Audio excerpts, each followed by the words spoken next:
Lumulupa.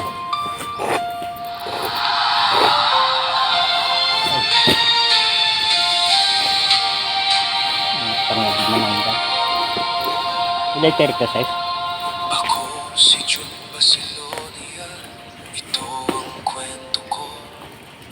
Hindi man madali ang landas na tinahak ko. Maraming pagsubok ang dumaan sa aking buhay, pero bawat pagluhay nagturo kung paano lumaban. May mga panahon gusto ko na sumuko, pero may pangarap na patuloy na tumatawag sa Kumboy na bigyan puso. na sa Bawat pagkadapay naging hagdan ng tagumpay, dahil ang tunay na mandirigmay hindi umaatras kailanman. Kusitang na kanya? Sinusukat ang tao sa dami ng kabiguan, kundi sa tapang niyang muling bumangon. Ibig din na ka-extra sana? Huwag kang matakot. Ang bawat sugat ay tanda ng iyong paglaban. Hindi hadlang ang hirap para maabot Oy! Oy! at pananalig sa sarili. Isulat mo ang pangalan mo sa puso ng panahon. Hindi dahil sa yaman o sa kasikatan, kundi dahil sa tapang mo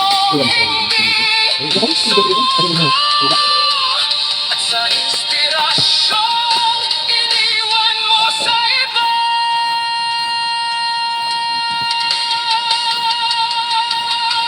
Naranasan ko ang tagumpay at kabiguan. Pareho silang naging guro sa aking buhay. Bawat hamon ay may dalang bagong lakas. Bawat umaga ay panibagong pagkakataon. Hindi mahalaga kung ilang beses kang bumagsak. Ang mahalaga ay ilang beses kang bumangon. Dahil ang taong may matatag na puso ay walang laban na hindi kayang harapin. Ang pangarap ay para sa mga lumalaban. Ang tagumpay ay para sa mga hindi sumusuko. Habang may tibok ang puso, may dahilan para ipagpatuloy ang laban. Kaya itaas mo ang noo, lakasan ang loob. Ang pinakamagandang tagumpay ay ang hindi pagsuko.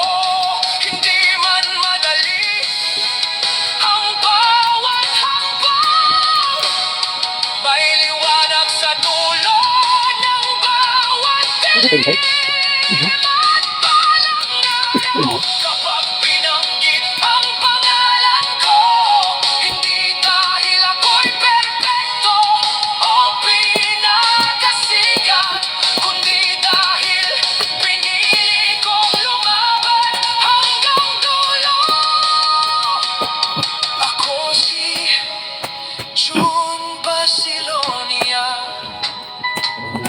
at ito ang pamana ng aking Kinain na ng mabait. Hinog na sa puno. Yan ang kumakain yan, no?